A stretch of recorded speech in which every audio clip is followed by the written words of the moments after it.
Villainism చూపించాలన్నా, విలనిజంలో comedy పండించాలన్నా ఒక తండ్రిగా ఏ పాత్రలోనైనా ఒదిగిపోయే ప్రముఖ నటుడు కోట శ్రీనివాసరావు గారు ఈ లోకాన్ని వదిలి వెళ్ళిపోయారు. కోట శ్రీనివాసరావు గురించి మరిన్ని విషయాలు ఈ వీడియోలో తెలుసుకుందాం. కోట శ్రీనివాసరావు గారు 1942 జూలై 10న కృష్ణా జిల్లాలోని కంకిపాడులో బ్రాహ్మణ కుటుంబంలో జన్మించారు. తండ్రి కోట సీతారామాంజనేయులు వైద్యుడు, తమ్ముడు శంకర్రావు. కోట శ్రీనివాసరావు గారు బ్యాచులర్ ఆఫ్ సైన్స్ డిగ్రీని పూర్తి చేశారు. అయితే చిన్నప్పటి నుంచి కోట శ్రీనివాసరావు గారికి నటన మీద ఇంట్రెస్ట్ ఉండడంతో సినిమాల్లోకి రాకముందే నాటకాల్లో నటించేవారు. ఇక కోట శ్రీనివాసరావు గారు 1966లో రుక్మిణి గారిని వివాహం చేసుకున్నారు. వీరికి 2 కూతుర్లు, పల్లవి మరియు పావని, ఒక కొడుకు వెంకట ఆంజనేయ ప్రసాద్.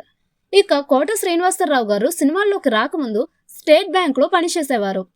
ఇతని తమ్ముడు శంకర్రావు గారు కూడా బ్యాంకులో పనిచేసేవారు. కొన్ని సినిమాల్లో సీరియల్స్ లో నటించారు. అలా శ్రీనివాసరావు గారు 1978 ప్రాణం ఖరీదు అనే నాటకం వేస్తుండగా ఆ నాటకం చూసిన దర్శక నిర్మాత క్రాంతి కుమార్ గారు ఆ నాటకాన్ని సినిమాగా తీయాలనుకున్నారు. అలా 1978లో వచ్చిన ప్రాణం ఖరీదు సినిమాతో సినిమా రంగంలోకి ప్రవేశించారు. చిరంజీవి గారికి కూడా అదే తొలి సినిమా. ఆ తర్వాత వరుస సినిమా అవకాశాలతో మన ముందుకు డిఫరెంట్ రోల్స్ తో వచ్చారు.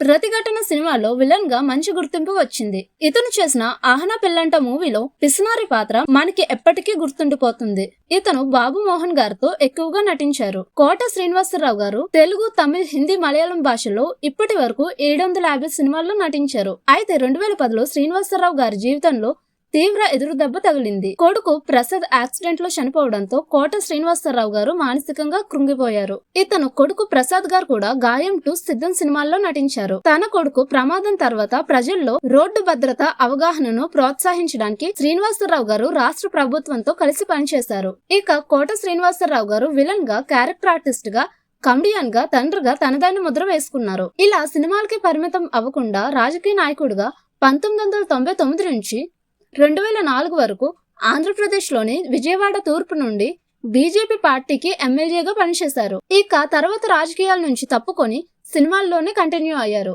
ఇక కోట శ్రీనివాసరావు గారు 9 నంది అవార్డులు సొంతం చేసుకున్నారు. కృష్ణం వందే జగద్గురం సినిమాకు ఇతనుకు సైమా అవార్డు వచ్చింది. అంతేకాకుండా 2015లో పద్మశ్రీ అవార్డు అందుకున్నారు. అయితే కొంతకాలంగా అనారోగ్యంతో బాధపడడంతో సినిమాలకు దూరంగా ఉన్నారు. అయితే వయసు కారణంగా వచ్చే అనారోగ్య సమస్యలతో 2025 జూలై 13న 83 సంవత్సరాలకు అతని పుట్టినరోజుకు 3 రోజుల తర్వాత తుది శ్వాస విడిచారు. ఇతను చివరగా హరహర వీరమల్లు సినిమాలో చిన్న రోల్ చేశారు. సినిమా ఇండస్ట్రీ ఒక గొప్ప నటుడిని కోల్పోయింది. తెలుగు సినిమా ఇండస్ట్రీలో అతని స్థానం చిరస్థాయిగా ఉంటుంది. మరెవరూ అతని స్థానాన్ని భర్తీ చేయలేరు. కోట శ్రీనివాసరావు గారి ఆత్మకు శాంతి చేకూరాలని కోరుకుందాం.